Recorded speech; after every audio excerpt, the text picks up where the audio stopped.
lorsqu'il a dos au mur. Le régime de Faure Gnassingbé a pour habitude de créer des artifices pour divertir et endormir le peuple togolais. Et cela s'est déjà passé en 2005 avec le coup d'État qui a suivi le décès de son père Gnassingbé Eyadema qui avait régné sur le pays pendant 38 ans. L'histoire est sur le point de se répéter. Les Togolais ont vu passer hier un communiqué laconique qui indique que Faure Gnassingbé demande une deuxième lecture du texte adopté par les députés illégitimes lundi dernier et qui a fait basculer le Togo dans un régime parlementaire.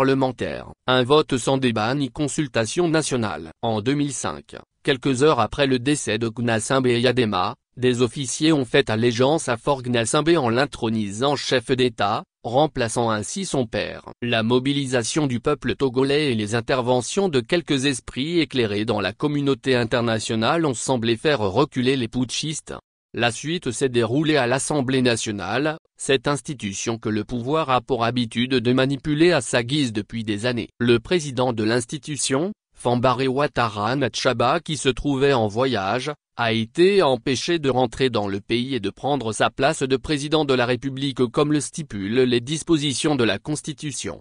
Les putschistes avaient alors mis un certain Abbas Bonfo à la tête de l'Assemblée nationale, et donc devenu président de la République. Et tout le monde savait que c'était une marionnette. Il organise un simulacre d'élection présidentielle et proclame Faure Gnassingbé vainqueur. Conséquence, la mobilisation du peuple à travers des manifestations violemment réprimées a fait des centaines de morts. La mobilisation depuis la mort de Gnassingbé Eyadema jusqu'au lendemain de ce hold-up électoral a fait plus de 1000 morts selon le bilan de la Ligue togolaise des droits de l'homme, et LTDH.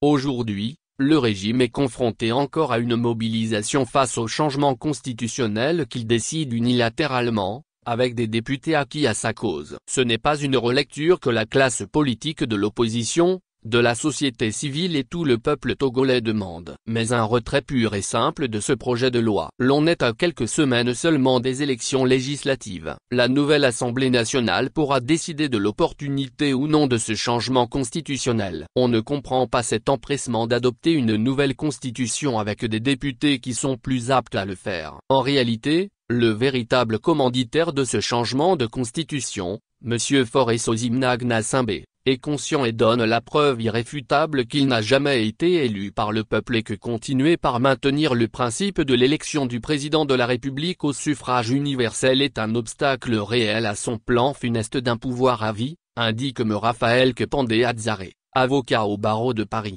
Pour lui, la mobilisation ne doit pas faiblir. Il faut obliger le régime de Faure Gnassingbé à abandonner ce coup d'État constitutionnel. Il ne s'agit pas d'une relecture de la loi, mais de son retrait. L'article 45 de la Constitution de 1992 confère à tout citoyen le devoir de combattre toute personne ou groupe de personnes qui tenterait de changer par la force l'ordre démocratique établi par la Constitution. C'est bien le cas en l'espèce et l'article 150 ajoute que dans ces circonstances, pour tout Togolais, désobéir et s'organiser pour faire échec à l'autorité illégitime constitue le plus sacré des droits et le plus impératif des devoirs. L'heure n'est pas à la résignation, mais à la résistance. Le pouvoir est contingent et ce qu'une main fait, une autre main peut le défaire, souligne-t-il.